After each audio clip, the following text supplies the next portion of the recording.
You are with me, Raju, editor-in-chief at transformationchampions.com, and I am doing a series of interviews with corporate and wellness leaders to understand the efforts they put in to engage with their customers and workforce in ways that keep them motivated, enthusiastic, and forever willing to pursue a healthy lifestyle. Today, I am with nutritionist Minakshi Pettukola, who is a passionate nutritionist and health coach. She has done masters in food science and biotechnology, undergraduation in nutrition and diet. She is here with us to share her expertise on the importance of nutrition and healthy lifestyle. Now over to Meenakshi. Good morning, Meenakshi. How are you today? Good morning. I'm good. Thank you for having me on this. Sure. It's our pleasure as well, Meenakshi. So let us start the conversation, right? So what are your daily routines, particularly to keep yourself fit and healthy? My daily routine. So I always, for me, very important is I start my day and I end my day with water. It's either some flavored water or plain water, warm water, something like that. And then generally, I eat very clean through the full day. I eat like a good wholesome breakfast. If, I feel like, or sometimes I don't eat breakfast, I do like a fasting. Then I eat a good lunch. Then I eat a small fruit somewhere in between. And then I eat dinner. So just by eating clean, and obviously I work out at least 5 times a day. I do exercise or some sort of physical activity. I do it at home itself. Okay. So just by eating clean and balanced and not eating too much junk or any food that doesn't value add to my dietary intake, I'm able to stay fit, and my mental health, physical health, all of those different kinds of healths are all good. Good, actually, apart from physical health, you are concentrating on the mental health as well, right? Yes, for sure. Very important. Moods, stress, sleep. Make sure you sleep well. All of that is very important. You are an expert in your field. What are your core principles as nutritionists to save your customers in action? To my customers, okay. So I'll tell you what. Core principles are just about sticking to the balance and helping them create a habit. It's not about the restrictions that I impart onto them, but it's about the habits that I create. And it's not just about when they are with me, but it's also when they are after me, they should be able to follow these things as well. So that's why I'm very, very insistent upon creating certain habits for them and making sure that their body is just on autopilot after that. Yeah. So then, me just nagging them or them asking me questions, I just create one momentum. So after that momentum is created, it's so easy for them. And this momentum is nothing. It's simply what I just told you about how I follow my day. Just work out as many days as possible, 5-6 days a week. Make sure you eat balanced, eat nutritious, nourishes meals, and stay consistent. It's mostly the consistent part, which takes a little bit time to actually make it a habit and actually make it a thing. But once they reach that level, they are just, it's like autopilot, as I said. They're just able to follow everything properly. So basically, you coach them to ensure that it yes. goes autopilot mode. Yes. I coach them and I spoon feed them also to a large extent. But then it's all worth it because after that, they are just so happy and they're just listen, you don't have to tell me anymore. It's automatically embedded in my system now. And I'm just yes, that means my work is done. And you spoke about the core principles, but there would be a lot of challenges in implementing those principles, right? I mean, actually, what? Yes. So a major factor that I've seen in most people is when they have cravings. A lot of people they want chocolate, they want spicy food, they want salty food. So cravings is one challenge. So based on what kind of craving they have, I give them a solution to it. Sometimes because I'm so closely connected with my clients in that period of time, I know the kind of personality and I know what's affecting them over time. Initially I also won't know, they also won't know. I tell them always try to understand what is this challenge. Stress is an important thing that I've seen. Whenever clients are stressed out, they'll emotionally eat. Another one is laziness. Another one is maybe maybe they don't know what they should be doing versus what they shouldn't be doing. So there are lots of like small challenges. There's no like real big challenge where you know what they can't do it or something like that. There's no one who cannot do something. You just have to like keep showing them the way and show them, because they come to me for a reason. They come to me to show them the way or to show them, guide them in a path. So once I guide them in that path, some are more resistant than others where they don't listen. Some will just blindly trust. You have to trust. I always tell them, like, if you don't trust the process, I can't help you. So just trust me and know that I know what I'm doing. And then but the biggest thing I've seen is the emotional eating and the cravings. That's one thing that I've realized that happens a lot. And some people just are bored, so they end up eating a lot, especially during this lockdown time. So yeah, those are the challenges, I would say. So what are the, does the kind of food we eat contribute to the lifestyle diseases, Minakshi? 100%. I truly believe food is medicine. And in today's world, it's so easy to maybe just take a medicine, an actual medicine, just pop a pill for anything. But little do people know, or many people do know, that all the kind of medicine that you require is there in your cabinet, in your kitchen cabinet. Like if you have low immunity, do things like turmeric and other things that will help your immunity. If you have like sort of allergy cold, there's another thing to do. If you have indigestion, there's cumin seeds to do. So there are things to do which you can do, and you have to make it a habit.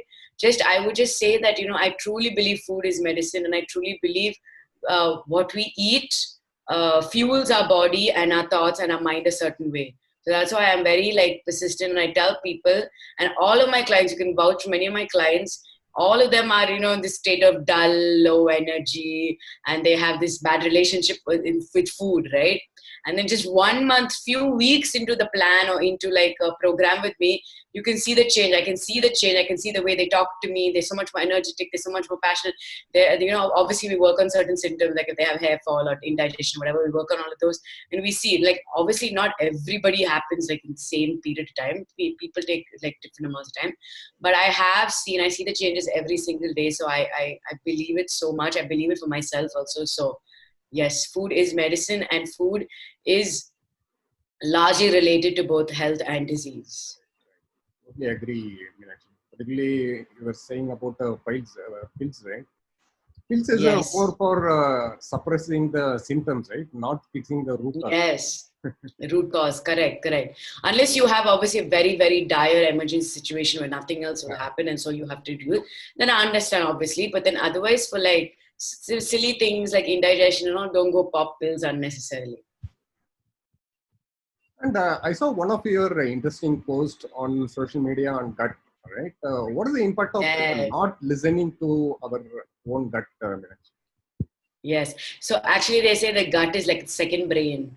So more than anything else, if you feed your gut with the right organisms, which is in terms of food, basically, if you feed your gut with the right organisms, which are probiotics, it will flourish. So the point is, it's just like a forest in your gut, which is all these different microorganisms, and each one go higher and lower.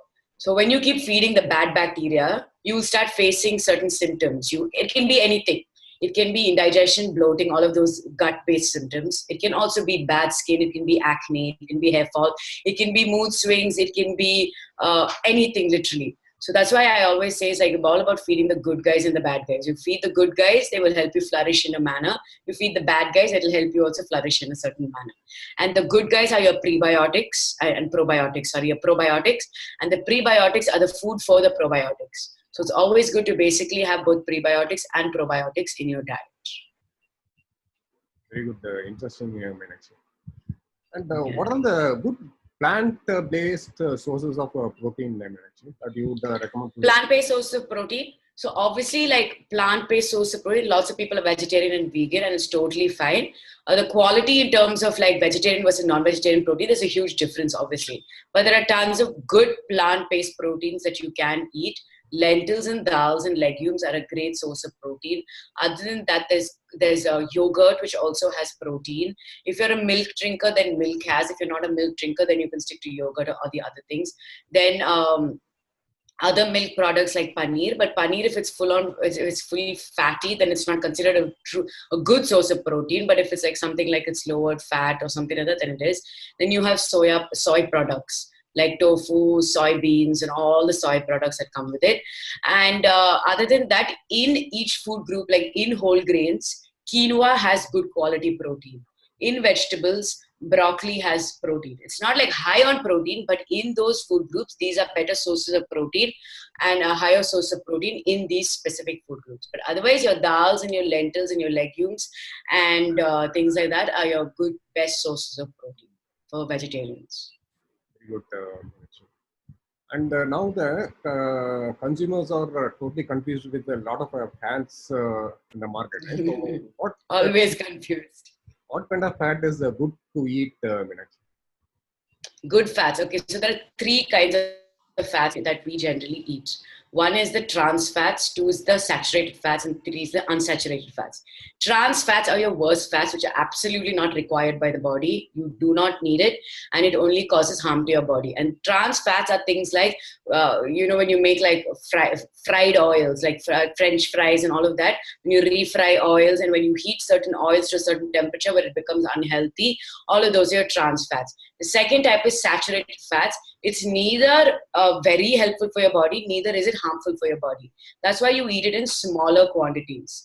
Third one is your unsaturated fats, which are your best fats and which are the most healthy, heart healthy, and also beneficial fats to us. Now, these unsaturated fats are divided into monounsaturated and polyunsaturated fats. All these fats are present in certain unrefined cold press oils like olive oil, etc.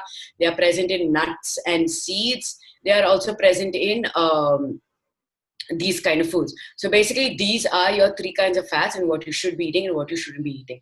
In proportions, ideally, you should be eating unsaturated fats in highest proportions, saturated fats in medium or less than medium, and trans-saturated is very, very little or even neglected if you have like heart issues or cholesterol or something of that sort. Very useful facts about fat. And how important is vitamin D for our body image? Okay, so vitamin D, as we know, it's called the sunshine vitamin because you basically get it from the sun.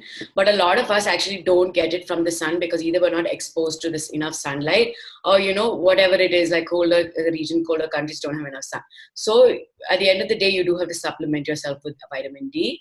Now, vitamin D is actually not necessarily just a vitamin, but it acts like a hormone. So it's a very important vitamin in our body, and it plays an important role in many factors in our body. When it comes to energy, when it comes to our bone health, when it comes to moods, when it comes to mental health. There's a lot of things that vitamin D plays a role in. It's very difficult to get vitamin D in food, especially if you're a vegetarian. The only vegetarian source of vitamin D in food is mushrooms, but otherwise there's no other food that contains vitamin D. Non-vegetarian sources will be like very foods that you may not eat too much of, like say for example like a liver of an animal or something of that sort. So we end up actually supplementing ourselves with vitamin D because we cannot get it through foods, and it is important to get enough vitamin D in your body. Is there any time wherein we can take a sunbath? Yeah, so ideally, generally what I tell people is going in the first like 30 to 40 minutes when the sun first rises. Oh, okay. That's actually like a good sort of sun for you to get. But otherwise, through the day, generally, I feel like sun is a little bit more UV exposed and it comes with the UV rays. That's why I say get the first sunlight as much as possible. Yeah. What are the causes of poor appetite, Minakshi? What are the causes of a? Poor appetite. Poor appetite. Okay, fine. So the only thing that comes to my head when you say poor appetite is I can only think of lack of nutrients and lack of nourishment. So appetite is basically nothing to do with the kind of food, but appetite is mostly because you don't have you don't have the want or the feeling to eat food, and so you end up eating not enough food at all. So there is a difference between eating enough food for you and then not overeating and then maybe thinking your appetite is poor, which is it not. And then there is actually just like not able to eat and not wanting to eat, and nothing is like, making you feel like eating. So poor appetite definitely comes with low nourishment and low nutrients, because every day we do require a certain amount of nutrients for our body to function optimally. So now with the poor appetite comes not eating enough of these foods. And when you don't eat enough of these foods, your body is not nourished. If your body is not nourished, it cannot function properly, it cannot function optimally. So that's when you'll start seeing like issues like your hair may fall, your skin may not be good enough, your gut may actually face indigestion, there may be acidity buildup if you're not eating enough. So there can be a number of reasons. Obviously also you may not have enough energy, your strength may not be there. So a number of things that come with this kind of poor appetite. So for people who have poor appetites, I just tell them generally, don't eat big meals. Try to just cut it and eat it small meals, so that you at least eat something, because you cannot eat like one big meal of breakfast or lunch or dinner. So at least cutting it down little, and somehow getting the food and nutrients that you require. It's not calories mainly, but even the nutrients you require in the day is better than not at all. And also find foods that you like are palatable and you like and things like that. It'll help you improve your appetite. We were speaking about a few of the macronutrients. Coming to micronutrients, right? So what are the key role of macronutrients for our body? Okay, so macronutrients, as we know, are the bigger ones, which is your carbohydrates, proteins, fats, and stuff like that. Your micronutrients are mostly your vitamins and your minerals. Vitamins and minerals are very, very, very essential for your body. They are present in many processes of your body that lead to like energy, that give you like a gut, skin health, that give you hair. I'm just talking about on a bigger form. No need to get into the chemistry and the processes of it. But these micronutrients are essential for our body to function optimally. Like, for example, you need iron, you need calcium. If you don't have enough, if you don't have enough iron and hemoglobin, for example, what will happen is there will not be enough oxygen intake by the body, and if there's not enough oxygen intake by the body can't function. It's all connected to each other on a bigger process. If you don't have enough calcium, then your bones won't be strong enough. If you don't have enough magnesium, then magnesium is something that's present in almost every single process that requires certain things to be converted to energy. So if that magnesium is not there, it'll actually stop it from being converted to energy, and energy is required for you to use. So it's like that. If you don't get your macros, many processes in your body will get hindered to a large extent, or they'll slow down basically. Okay. A lot of interesting inputs on macronutrition. Yes. In action. Coming to smart food, right? So we call millet as a smart food, superfood, miracle grain, ancient grain. Is millet part of your diet recommendation, Minakshi? Yes. So what are the yes, millet is the part. It definitely is, unless someone can't digest it properly, or they have indigestion, or it's not available. But millets are definitely a part of my recommendation, and they're also very versatile. Like you get millet flours, you get whole millets, all of that. Millets are very nutrient dense. Okay, so they're very dense with nutrients. Now, when I say nutrient dense, they have micros, of course, but they also come with macros. In terms of like, if you take rice versus millets, millets actually have higher carbohydrates and calories compared to rice. So they're very nutrient dense, but they're also very abundant. They're very good for you. And you have so many kinds. You have ragi, you have jowar, you have bajra, you have so many different types of millets. So it's up to you to choose and pick however you like. You can make dosa out of it. You can just boil it and eat it. You can make rice, like eat it instead of rice. There are so many things that you can do with it. You can make idlis, you can make whatever it is literally. So because of their versatility and also their abundance of like nutrients, I definitely recommend them into your diet. Very good, Minakshi. And definitely it has a lot of benefits, right? So it's basically a nutrient dense. Yeah. But the only thing is, I would say don't overdo it, because as I said, it's very dense. If you overdo it also, then if you're thinking, oh, if I eat this, I will lose weight or something like that will happen. Don't expect that if you're ending up eating a lot. Because millets, you will actually eat eventually the quantity. If I compare to rice, for someone, it will actually be a little bit less than rice. Correct, exactly. And also, millets has a very good quality of stopping you when you are full, right? Basically, it stops you from overeating as well. To a large extent, because it's dense, it's filling. So it can definitely stop you from that. So currently, our this COVID-19 situation is prevailing, right? So what are your There are a lot of nutrition advice around social media. But if you want Correct. to provide few nutrition advice, Meenakshi, what would be those? So basically, during COVID time, the one thing I was telling everybody is like, obviously, immunity. That's one thing. Everybody was talking about immunity, immunity, immunity. But what actually is, what do you do for immunity? Like, what do you eat or what do you drink? Vitamin C, zinc, making sure you have like turmeric and all of that stuff actually helps with your immunity. But more than that, like a very important thing, which I'm not sure if people like missed out or not, is exercise. Exercise plays a very important role when it comes to your immunity. So I know sitting at home is hard and stuff like that, but you can still exercise. I feel like exercise is something you can do anywhere, because nowadays you have all these videos, you have all this information. You need one little space in your house to just exercise. You can spot jog, you can do whatever you want, whatever you feel. You can dance, you can do like other floor exercise or whatever. So apart from the food that we are eating, to complete the cycle of immunity and actually help us, we need to exercise, because exercise has been known to improve our immunity.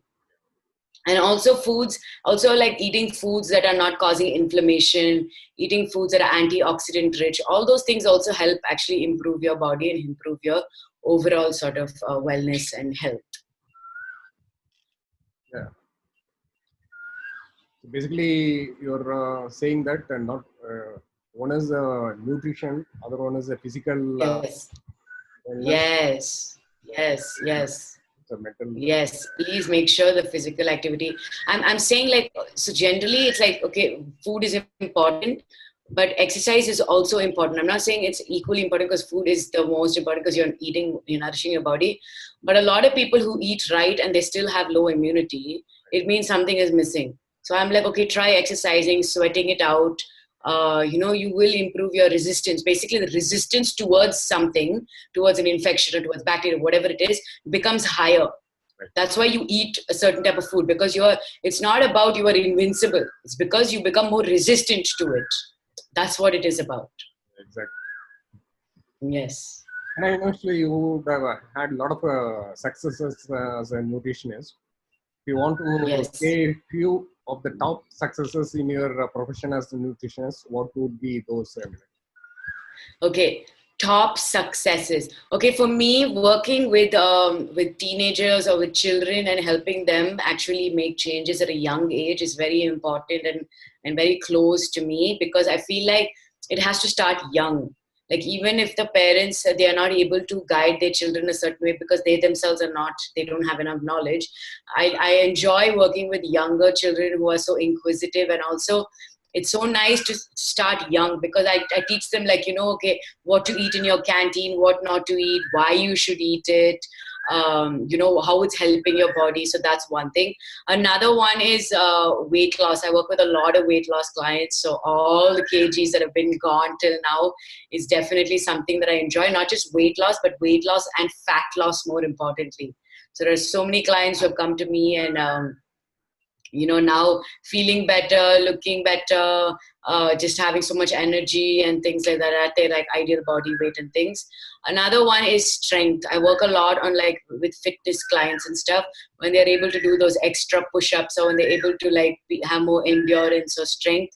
So that's another thing. And lastly, I would say working with specifically with women on infertility cases and hormonal issues. That's a huge one, and that's also very tough to crack. I see how women struggle, especially when they're not able to have a child. So to be able to make certain lifestyle changes and actually help them, get pregnant, and also women who have like irregular periods and have issues with the hormones, helping them sort of not just reverse it, but helping them understand their bodies and make a positive change is a great win in my book.